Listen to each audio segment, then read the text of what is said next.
trying this out. It's been a little while, so wanted to get familiar with the tool again, with the video, with YouTube, with streaming, with posting, with sharing, but in a three-dimensional context. So, first found out about Silicon Valley when I was a young boy. Read this book called .com, which was spelled .com.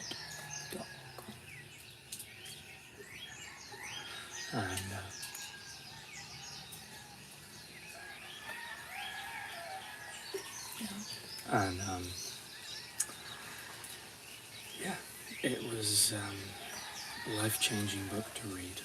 So if you ever want to read it, it's .con, and it told the story of Silicon Valley during the .com boom, which is when the internet was kind of expanded and financed. When I read that book, I just thought, wow, this place is crazy. This is unbelievable. And then I started playing around with software and downloading packages and bits of code and tools, and playing games, like the Star Wars games, because I was so in love with the movies. And kind of everywhere on the packaging of the software, or notes on the software, or the box of the game, or the webmaster forum, every single time I read to the bottom something California. And over time this just kind of started to hit me that almost everything that I was doing on the computer, everything I was downloading on the computer, everything I was playing on the computer had in some way been influenced or affected by California. And that kind of sparked my curiosity as a child. I was like, clearly there's a lot going on here. But I didn't truly visit and kind of immerse myself in the culture until my 20s, which is kind of halfway through my life so far at this time. And it has been quite a journey. Starting in Los Angeles, working my way up to Santa Barbara, studying at the University of California, Santa Barbara, helping my friend move to San Francisco, and then eventually visiting San Francisco myself, and then applying for jobs and trying certain things, making lots of little projects, having a few false starts on startups,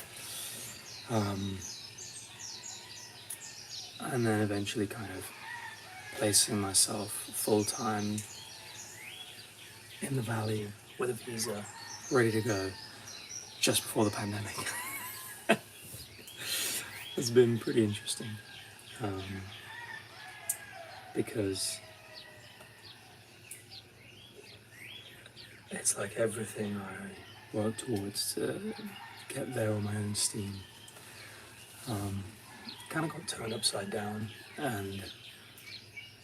but what was shaken out of that box was like a very beautiful community of people who truly love the Bay Area, who just love California, love what it has to offer, and could see beyond the job, the salary, the money, the equity, and they were there for the vibes.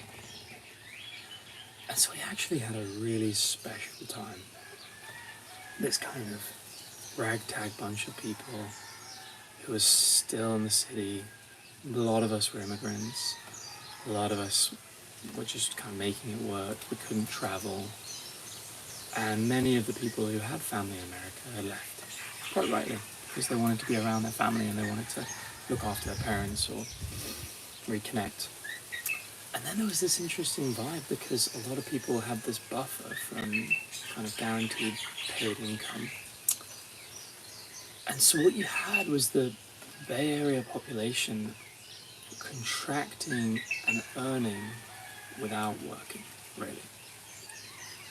And now I look back on it, I realize that is the most peaceful period San Francisco has probably experienced ever, where nobody's struggling, right? Like, really, if you had any job and you were on the payment protection PPPP something, PPE or whatever it was, I didn't apply for it. You were okay. You had your needs met. You had enough food. You had enough water. You had plenty of shelter because the Bay Area rents collapsed, property prices collapsed. Like, everybody thought it was done.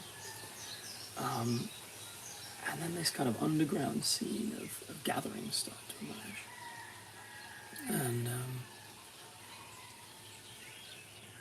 it was,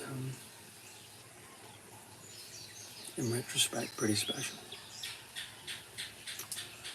And it allowed me to kind of traverse through Silicon Valley in a different angle.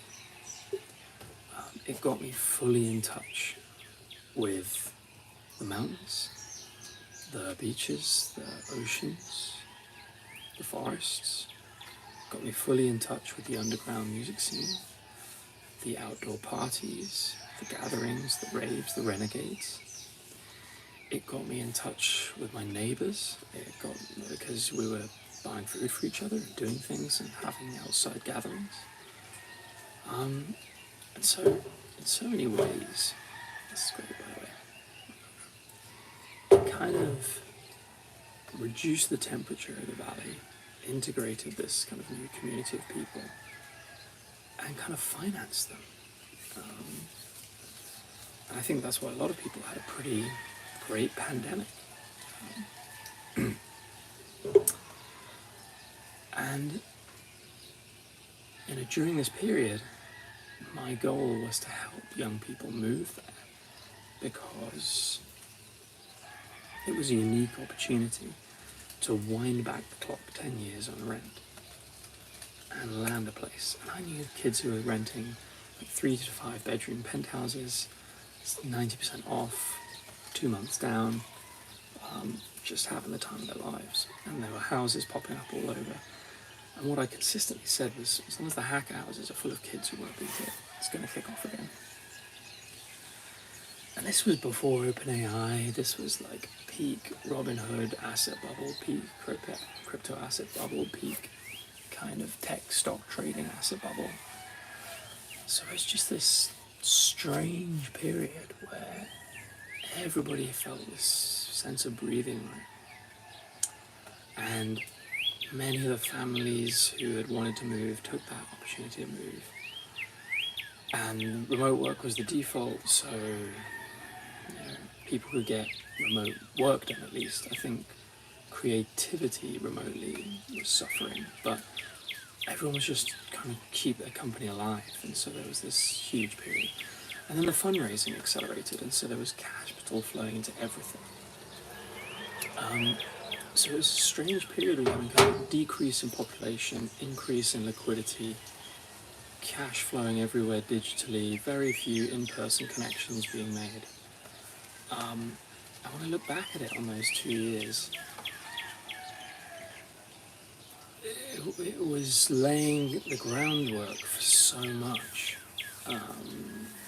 It was flushing the place with even more cash.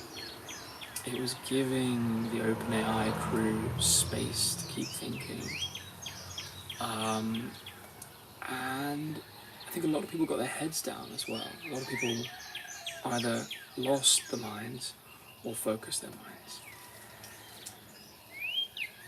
And, as we come out of the pandemic and things are starting to switch back on and people are a bit battered and bruised and the hangover is pretty painful, ChatGPT comes in like a bomb of innovation and just sets off the wave that we're all riding now. And that's, I think, ultimately the magic of Silicon Valley. Is logically, you can keep writing it off. Doesn't matter how many times you talk about increased costs, constricting regulation. tough environments, businesses failing, all these things. Those are all true. But it's almost like sitting in a rainforest and commenting on the sludge, where a much more interesting conversation is look how fast this grew, look how quickly it reached the sun, and look how many people it's offering shade for, and look at the ecosystem that's evolved around it. And that has been a great joy to witness Silicon Valley's cycle get kind of more and more oscillated, because I'd only experienced greatness up until that point. I'd only experienced winning, right? Mobile was big. There was a decade of work on mobile, and then crypto came along, which was a mixed trend, but ultimately provided insane liquidity globally. But then AI comes along, and it's like another trend, but this trend has like zero cost to the user and enormous cost to the infrastructure. So like there's this amazing duality, just like the internet. We needed to lay pipe, we needed to build fiber. With AI, we need to encant silicon with algorithms and rev energy into tons of systems. And so I guess I would say I've seen two turns of the wheel now. I've seen the crankshaft of the valley rev up mobile, which was something I was involved with, kind of discard crypto, but at least touch it. And then just the wheel of fortune just completely pushing AI into every corner of everyone's brains as quickly as possible.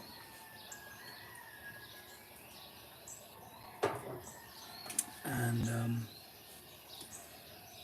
so in many ways, each cycle that I've been around for since reading about .com, you've gone silicon, personal computer, internet, mobile, and then AI. And this fusion of everything that came before coming back, the roller coaster is compounded, where it feels like one of those roller coasters you get on, which is a small wheel, bigger wheel, bigger wheel, bigger wheel, and those loops get like way more intense and bigger. And there are certain people who are, yeah, hello, hey boy, beautiful little cat.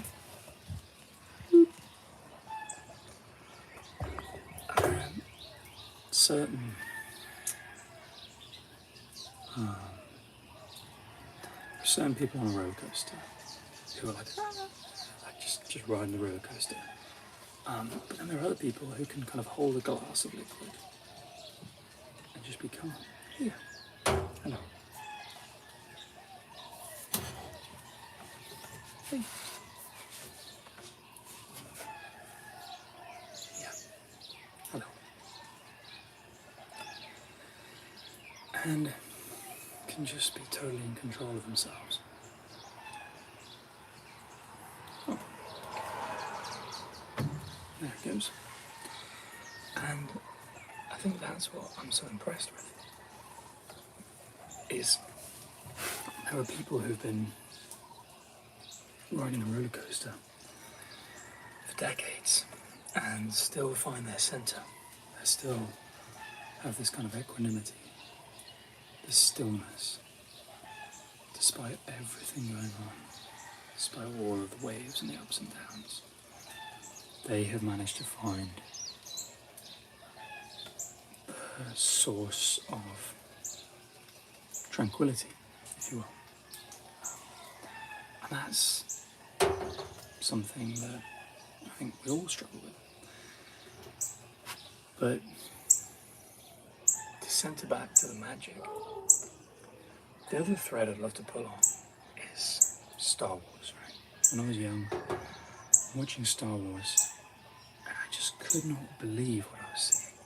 It was like, wow, 1 or 2 or 3 thousand years in the future, this stuff could play out.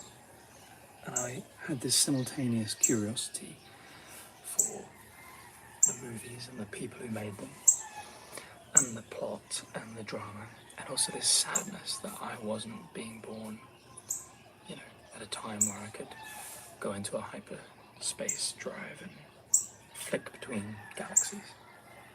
I just felt very constrained on planet Earth. And I would play Pokemon and things like this, and I would wish that I could be in a Pokemon world. And the kind of insight I've come to is with things like Star Wars is again, it's this engine of Silicon Valley that led to it, right? The capital that flowed into Pixar and then came to George Lucas via Steve. The ideas that he had when he was at his Silicon Valley Ranch, which is in Marin, which is north of the bridge. The benefits of being around great business people that George Lucas had when he moved from LA to Marin. The fusion of Californian creativity and British movie making that helped Star Wars, the original ones, get made. And then the foundation of Industrial Light and Magic in the Presidio, and its growth there. Pixar's growth in Oakland. These are organizations that have painted some of the most beautiful pixels in the world. And they did all this in this kind of 30 square mile area, and they were intimately involved in the hardware. The description I think Steve had is that when he was at Pixar, finally he was a buyer of computers. And you can imagine Pixar was kind of the first GPU rate limited company, whereby the constraint on the movie that they could make was directly ceilinged every time by the number of graphical processing units and chips they could accumulate and use and integrate. And the same is true of The Matrix, the film, where a bunch of ragtag savages in Oakland were rate limited by Pixar's new models and systems, Adobe's new systems, and getting all of this infrastructure to work together. And so, I'm just checking the pantry. And then outbursts, Toy Story outbursts, The Matrix outbursts, these wonders of cinema. But they're enabled by advances in silicon and infrastructure. And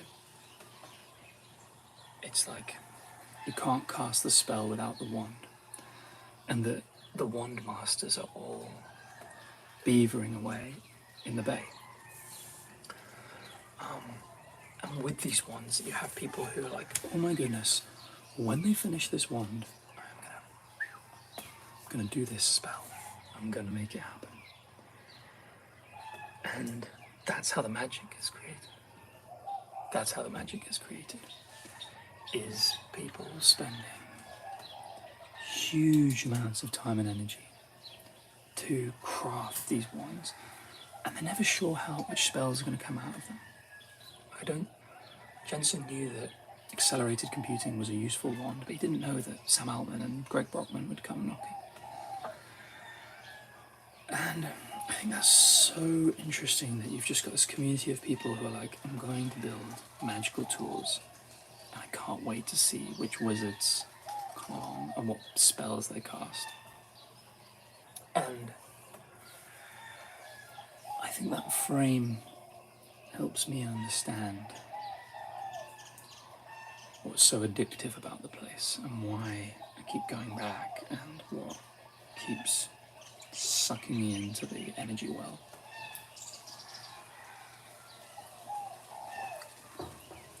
It's the magic. it's the magicians, and it's the crafters of wands. So there we go. Hope that's of interest.